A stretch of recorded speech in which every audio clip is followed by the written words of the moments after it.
At the ASEAN Foreign Ministers Summit held in Manila, the framework for a code of conduct in the South China Sea was endorsed.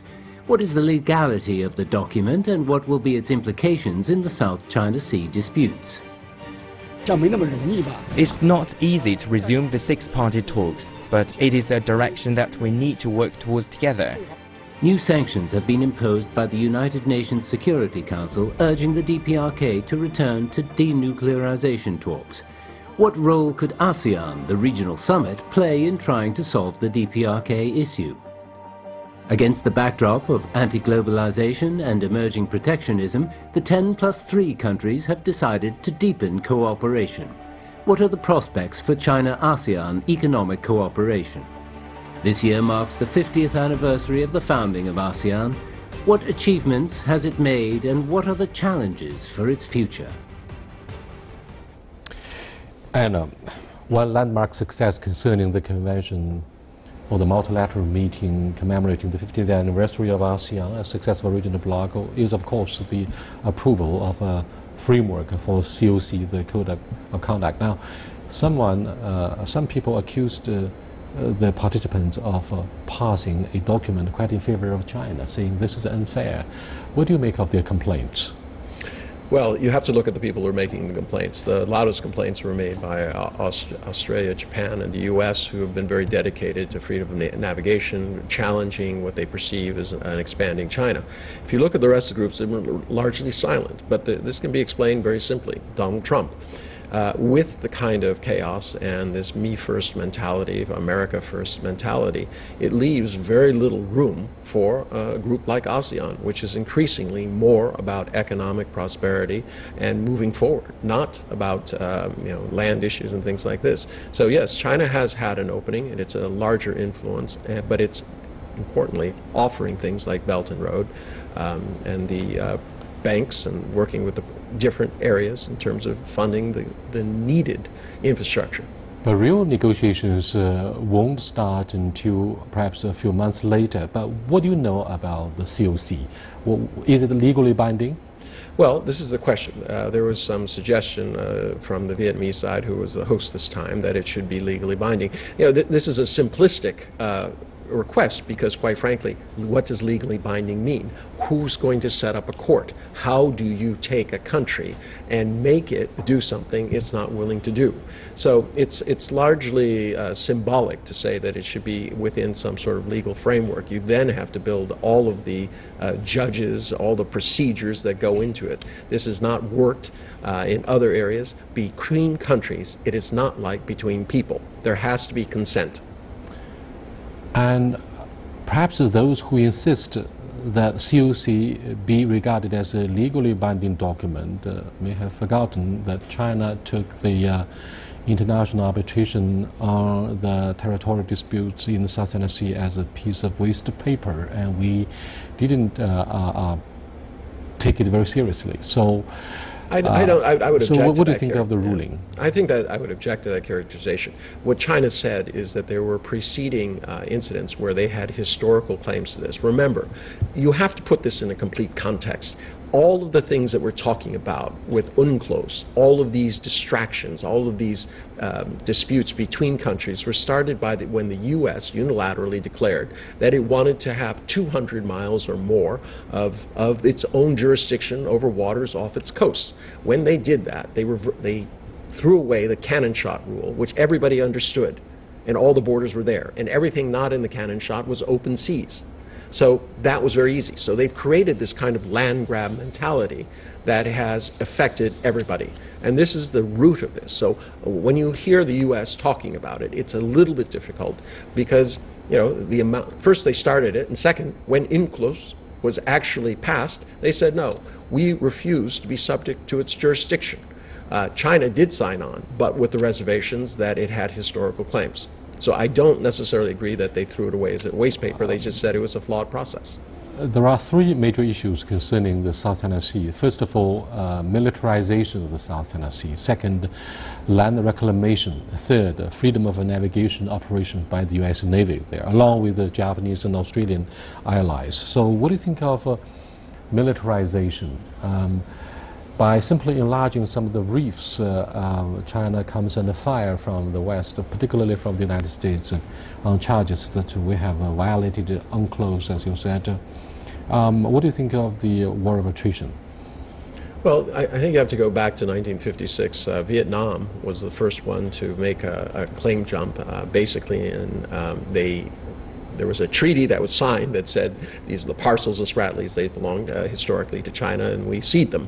But in 1971, they made aggressive moves to start actually occupying these features and claiming them as theirs and building them out. So this is what preceded this kind of land grab mentality that has gone. Actually, China was fairly late to the game and only started trying to reassert over it. Now, I think there's a growing realization that at some point, in order for this to be settled, there either has to be some game-changing things where we say we put it all into a pot and it's for the benefit of the nations who surround it, or what you occupy, you keep. And I think this is what it is. You've already seen today, there was a complaint by Singapore that Malaysia has started building out a very, very small rock with a lighthouse on it, including jetties, and declaring that they have an area of influence there. So it gives you an idea. Why would you be fighting about a rock with a lighthouse on it unless you think that you can maintain territorial claims that will be settled sometime in the near future? Thank you so much. In a joint communique issued in Manila on August the 6th, the foreign ministers of China and ASEAN welcomed the adoption of the framework for a code of conduct in the South China Sea, and negotiations may follow within this year. The Philippines calls it a major step in the effort to ease potential flashpoints. China and ASEAN nations also agreed to further enhance their cooperation.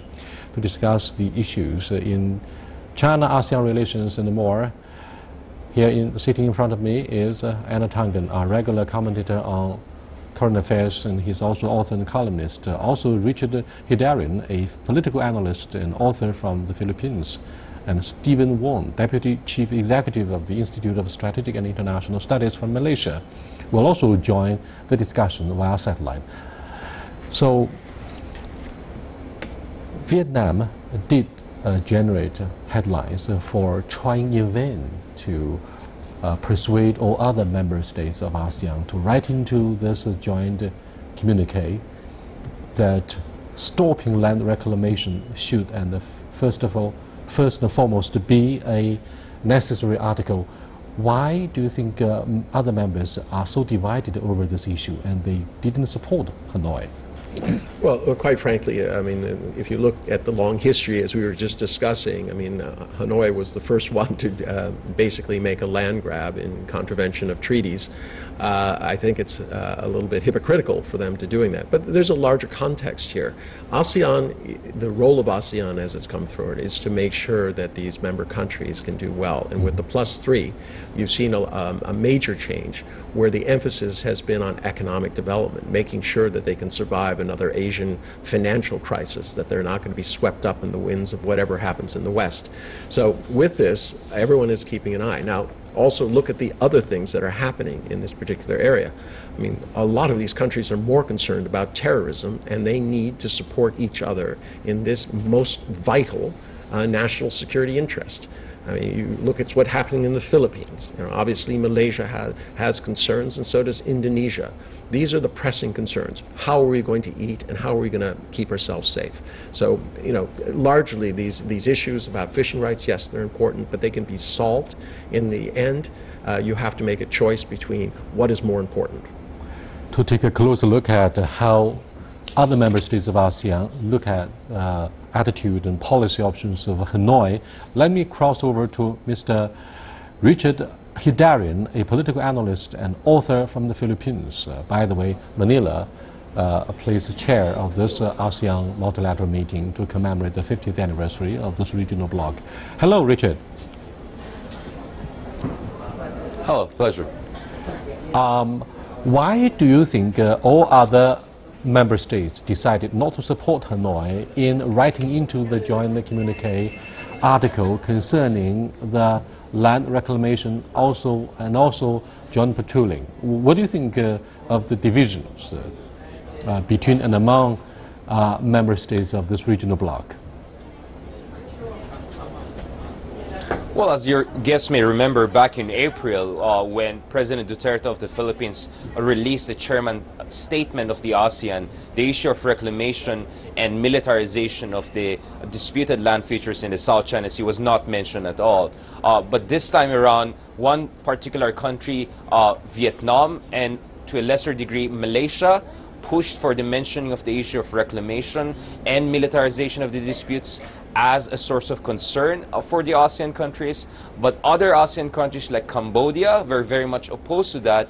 And the Philippines, which is now trying to improve its relations with China and reopen communication channels, was lukewarm on the idea of raising things that could be sensitive as far as China is concerned. So the compromise in the communique was that the ASEAN took note of concerns of certain countries over the issue of reclamation. There was an emphasis on the issue of non-militarization, but it didn't say only claimant countries. Interestingly, in the communique, ASEAN said that all other states also should exercise self-restraint and not engage in non-militarization. That could be interpreted as a subtle jibe or criticism of the United States' so-called freedom of navigation operations in the South China Sea, which from the Chinese point of view is contributing to the tensions in the area, and some ASEAN countries may also see it that way. So in that sense, Vietnam got a little bit of what it wanted, but the overall statement this year was, in the view of a lot of people, soft, or at least not confrontational towards China. And I think that's why, in my opinion, the communique was a slam dunk victory for China, because there was no criticism of China. And at the same time, the issue of a legally binding code of conduct was not there, because Vietnam wanted the issue of legally binding and substantive to be there in the communique, but what the communique mentioned was only code of conduct, which is also the Chinese position, because China doesn't want a legally binding document that will tie its hands or impose certain rules that are gonna contravene China's sovereignty. So right now, it seems the working consensus is that we have to negotiate some kind of a code of conduct, but whether it's going to be legally binding, what is going to be the legal reference point, and whether we're going to have compliance enforcement mechanism, all of that right now is still in the stage of speculation, despite the fact that we have already signed the framework of a COC. Yes, indeed, most Chinese who follow the process in Manila, they watch out with a big relief. Finally, you are able to build a consensus and to soft pedal the thorny issue of whether it's legally binding or not. Having said this, Richard, right. Last year, Mr. Rodrigo Duterte was able to win the campaign, and the bilateral relationship between Manila and right. Beijing has improved remarkably ever since. What do you think of a majority of your countrymen, women, their response to the thaw in the relationship? The feelings are very mixed, to be honest. I mean, I've been writing consistently on Duterte. When he won, I wrote a series of articles around the world arguing that expect Duterte and the Philippines to take a much more pragmatic position, meaning the Philippines will not take the kind of confrontational approach that the previous Aquino administration took. And as I predicted, he's not going to raise the arbitration award against China, which China dismissed as non-binding and completely in violation of China's sovereignty. He's not going to raise that in any multilateral fora, and that's also exactly what happened here. In April and August major meetings of ASEAN, the Philippines arbitration award was not mentioned at all. But just a while ago, a few minutes ago, the Philippine Foreign Secretary Cayetano, just behind me, was holding a press conference, and the reporters, Filipino reporters, were pressing him very hard on why the Philippines did not raise the arbitration issue. So you had some passionate discussions there. And it's precisely because, as far as China is concerned, approval ratings of China are quite low in the Philippines. But this is what's important. Duterte is a very popular president. He has 80% approval rating. And President Duterte is telling the Filipino people that we cannot afford confrontation, we cannot afford crisis. American commitment to the region and to the Philippines is questionable. And at this point in time, we want to have cooperation with China because China could be a national partner for development. China could help with infrastructure development in the Philippines, the so-called Dutertenomics agenda. And China, as your guest a while ago mentioned, could also be helpful in the counter-terrorism, counter-ISIS efforts. Of course, the Americans and Australians are very present on the ground helping the Philippines, but China also recently forwarded $12 million aid package of giving equipments to the Philippines. So Duterte is saying, for now, let's just bring down tensions in the South China Sea, and for now, let's revive the economic ties that suffered in the past few years. And I think the Filipino people, for now, are giving the benefit of the doubt, and a lot of people are reluctantly supporting it, even if they may have mixed feelings about it.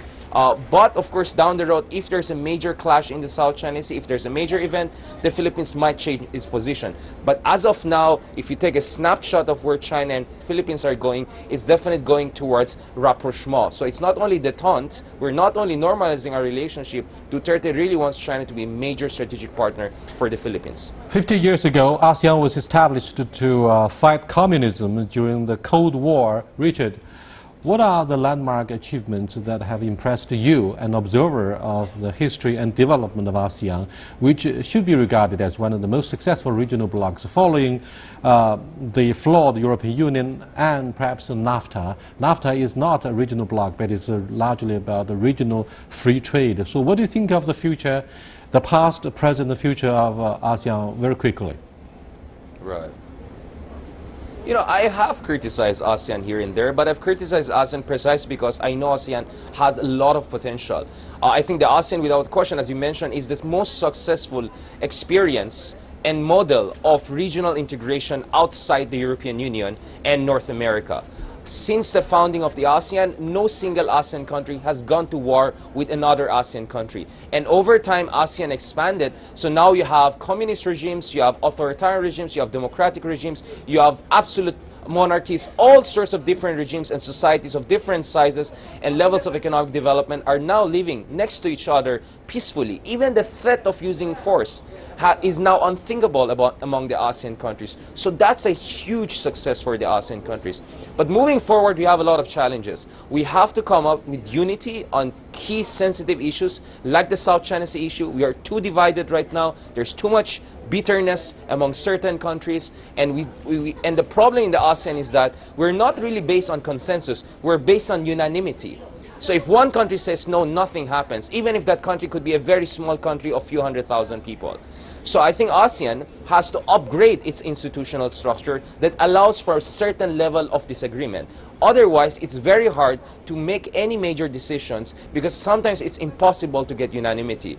On the economic front, though, I think ASEAN is moving in the right direction. This region is expected to become a common market whereby movement of capital and labor is going to be relaxed. We're going to be an integrated production base. That's how we're going to be treated by multinational companies soon. And we're bringing down tariffs and all sorts of other barriers that is preventing ASEAN countries from trading with each other. So I think on the economic front, ASEAN is on the road to become a major force in the world. It could be the top 4 economies by 2030, 2040. That's the projection. I think the problem in the ASEAN is that we don't want to be just a free trade area or economic bloc. We want to make sure that on other issues like security and political issues, we also have sufficient level of understanding. So at this point in time, there's some sort of imbalance. So the economic side is doing very well, but the security political side is still a little bit wishy-washy. But as I said, we have already come so far in the last 50 years, and we have to use that as an inspiration as we move forward with more difficult and more complicated, but more fruitful levels of regional economic integration. Thank you so much, Richard. I'll get back to you in a few minutes. Let me cross over to Stephen Wang, Deputy Chief Executive of the Institute of Strategic and International Studies based in Malaysia. Hello. Hello, Stephen. Yes. Hello. We are talking about the dual-track Yes, negotiations between ASEAN and other major powers, China, Japan, South Korea, the United States, Australia, so on and so forth. Now, what do you think of the discourse of the dual-track negotiations? While most of the ASEAN members take side with the United States to safeguard their security, they have to rely on China for much of the maritime commerce and trade, if not hefty investment for the building of the infrastructure. What do you think of this approach within ASEAN? I think there are overlaying interests. There are, of course, the interests of the U.S. allies within the region, which is the U.S. and Australia, and also Japan. We have this issue. I think once we conflate all the issues together, the issues of territorial claims, of conduct, island building, when we start to conflate all of this, we must realize that we are actually putting ourselves in a situation where it is going to be extremely difficult to sort of disentangle. We should look at the code of conduct for what it is. Never mind about making it legal or non-legal. Okay, we should make the code of conduct. We should come up with it primarily because we said that we would in 1994. That we said that we would, and we should do it. Okay, now no party would have signed on to a piece of international law. In fact, I don't see how it can be done. All right, because who's going to enforce the law? But taking it on good faith that this code of conduct will act as a restraint by all parties, all right? And the parties are not just China. We speak of China, but in the past, if we go back 20 years, we've had disputes with Philippines, Malaysia, Vietnam, Philippines, Malaysia, Vietnam. None of these have actually become of any major scale, but they were there and they had the potential to escalate. That is why if we can come up with a code of conduct and not conflate it with a whole host of other things, all right? What some country is doing, vis-a-vis, the reefs, etc. We should disentangle and come up with it, and to look at that as a trophy for cooperation, that it is possible. If we conflate all the issues together, all right, we will never get there. And in fact, what we will do by not achieving this, we will have detracted from ASEAN. Very quickly, ASEAN Stephen, very quickly, a major issue concerning the the future of ASEAN is how you guys look at the freedom of navigation operations to be conducted further and more by the United States, Japan and Australia. These three major militaries agreed to join hand in ensuring the so-called freedom of navigation, despite the consensus that China was able to reach and build with ASEAN itself in drafting code of conduct. Yes, I think that there are some who there are two lobbies, if you like, within the ASEAN countries. There are those lobbies who see this as provocative. There are those who see this as unnecessary. They see this as actually those with power trying to exercise their rights, especially the way that they have been doing it. Okay, they've been actually not only just exercising freedom of navigation, but they have also been testing, issues of territorial limits, etc. Okay, and sometimes quite dangerously. So there is that lobby. Yes, Stephen. Let me raise one follow-up question, Stephen. For which there is silence. You said that there are different voices concerning freedom of navigation by the United States, the superpower.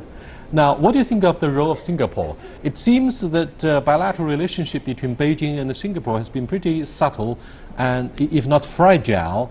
The recent ouster of an American professor who is a Chinese by origin captured the headlines in mainland, and many here who follow this event said, look, this guy, the professor who graduated from Harvard University, must have fallen victim to the fragile relationship. Singapore, in the years of Lee Kuan Yew, emerged larger than life in shaping perception of the West about China and about the ASEAN. Today, in the post-Lee Kuan Yew years, it seems Singapore is very much at stake. I mean, the question is, what do you think of the image and the role of Singapore in ASEAN? For ASEAN to be able to do anything, for ASEAN to be able to do anything vis-a-vis China, vis-a-vis the US, etc., it has to maintain a position of neutrality. Some member states within ASEAN are at the edge of this neutrality. In fact, you would say that they're not neutral at all. But nevertheless, this idea of ZOCFAN, peace, freedom and neutrality, is essential. Without this idea that we are not in the ambit of any particular superpower, once that goes out, then ASEAN will have lost its entire raison d'etre. Okay, and it is close to that. If you look at, for example, the North Korean situation, On the one hand, we have the foreign minister of the DPRK writing a letter to leaders saying, raise this issue. Then you have the US Secretary of State saying, you know, take further action. Now we are at loggerheads, and ASEAN, all right, has to be able to maintain its relations with all countries. Otherwise, we will be reduced to no more than, you know, somebody's yes, indeed, the links somebody's bloc, and will create so leverage. I think that when it Singapore comes is to your relationship with the DPRK. Thank you very much, Stephen. Let me come back to ask Anna Tangen. What has happened between Foreign Minister Wang Yi and his Japanese counterpart? You know, they met on the sidelines, and obviously the Chinese Foreign Minister was not very happy about the remarks, policy remarks that were uttered by Foreign Minister Kono. His father was the chairman of Sino-Japan Friendship Association. Now, obviously, Prime Minister Shinzo Abe's approval rating has dropped to a historic low ever since he took office. Now, he was very much worried and is concerned about the future of the LDP, the ruling party. Do you think talking tough has become a policy option for the Shinzo Abe cabinet to divert public attention from the economic woes and social dissent at home? And China has been singled out as a scapegoat. Of course, that is an option. Talking tough will divert attention from his domestic woes, and it's one of those areas where he has to do this. But I think it's also worth noting that it's very unusual for the Chinese to lose patience publicly in this kind of way, and this is a very strong signal that Beijing is not going to have the kind of same patience, strategic patience, that it has in the past. I mean, there's a very bright line that is emerging from when we talk about these guests. You have all the United States, Australia, and Japan, who are not in the South China Seas, talking about taking action, taking provocative positions. All the countries that are within the South China Seas are saying, listen, let us be pragmatic. Let us drive this by consensus. Let us not separate. Let's separate the issues and be Den-like in terms of being pragmatic as opposed to dogmatic. So you're seeing very bright lines that are emerging here. And I would agree with the last commentator that ASEAN does not want to see itself as a bloc either for China or for the United States. It does not want to be viewed as a bargaining chip by major powers or a proxy. Now, August 15th will be the anniversary of the end of the Second World War. The Japanese surrendered decades ago at the end of the Second World War. Following the major cabinet reshuffle, what do you think of the possible gesture of Prime Minister Shinzo Abe? Will he visit the Yasukuni Shrine in the capacity of a Prime Minister, or do you think major portfolio members of the cabinet will be pay tribute to the war dead? I mean, Yasukuni Shrine honors up to 16 Class A war criminals, and that has aroused a lot of debates and anger from the not only between Japan and China, but from the general public here in China. Yeah. Well, I mean, he's a politician. This is a democracy. He has to play to his base, which means at minimum he's going to send flowers or some sort of offering to the Yasukuni Shrine, and members of his cabinet will go there, almost certainly, to pay homage. And this will, of course, ignite another furor with China and with South Korea and the other nations who suffered under Japanese occupation. And they will say, why is Japan continuing this direction? On the other hand, his drive to undo the pacifist constitution is falling further and further behind as his economic policies tend to drag. People were not in favor of to begin with, but now that he's not able to deliver the kind of economic success he promised, they're looking more and more at question this. So he's in a very difficult position. Thank you so much. With that, we come to the end of this edition of Dialogue commemorating the 50th anniversary of ASEAN and China's policy about the South China Sea, particularly Code of Conduct, a framework so far about this document.